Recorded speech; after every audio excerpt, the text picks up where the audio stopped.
Punta po tayo ng Google at hanapin nyo yung portal ng SSS. Try mo i-type ang SSS member login. Kung wala ka pang account ay kailangan mo munang mag-sign in. Pero kung meron naman na ipunta ka na lang dito sa my SSS portal. Login nyo yung inyong user ID at password. Kasama na rin ang inyong OTP sa inyo pong nakasave na mobile number kay SS. Once na open na ay pindutin nyo lamang po yan na may agree. At bubungad naman na po sa inyo yung inyong total contributions. So yung sa akin po kasi yung contributions ko ay hindi masyadong kalakihan since yung payment ko po kasi dati hindi dire-diretso yung monthly contribution. Pagkatapos po ay i-click nyo yung 3 lines sa taas. Punta tayo sa loan. At since ay meron po kasi akong salary loan ay i-view po muna natin siya. Dahil sabi ko nga po doon sa aking isang post na video, isa po sa mga eligibility requirements na SSI dapat ay wala pong past due. So first time ko din po mag-try ng salary loan last year kay SS. And na-approve naman ako ng halagang 14,000. So ito try ko po dito sa Calamity or sinasabi nilang emergency loan kung magkano naman yung panibagong offer nila sa akin. Employed nga po pala ako sa isang private company. So pag click mo po dyan ay nakadiretso na yung iyong details at details din ng inyong employer. Nakalagay na din po dyan yung iyong possible loanable amount which is yung sa akin ay 16,000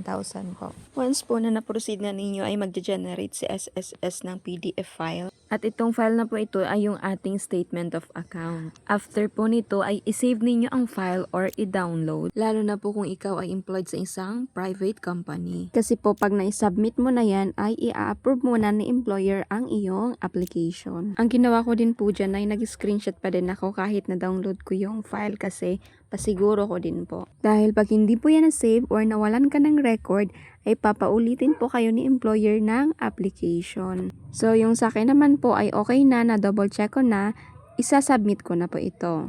So, ayan, proceed na po natin. Naka-breakdown na din dyan yung inyong details about sa inyong loan. At wait lang po, parang di kasi masyadong kita sa screen. Lipat natin siya doon sa ating desktop site. So, ayan po, medyo maluwag-luwag na yung ating screen.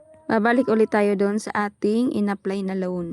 At isubmit na po natin ito. So, bali po ang applied at approved loan ko ay 16,000. Bali, wala po siyang kaltas. Buo mo siyang makukuha. At since nasubmit na po natin ito online ngayon, lagi mo pa rin pong i-check at buksan itong portal. Kontakin mo po ang iyong employer o ang iyong HR. At ipasa sa kanila yung iyong na-generate na statement of account or SOA tawagin. Kasi yung sa akin po ay super bilis lang po ng approval. Simula nang na-approve po ni employer ko yung aking in-apply kasi nag-reflect naman po yun sa kanilang portal.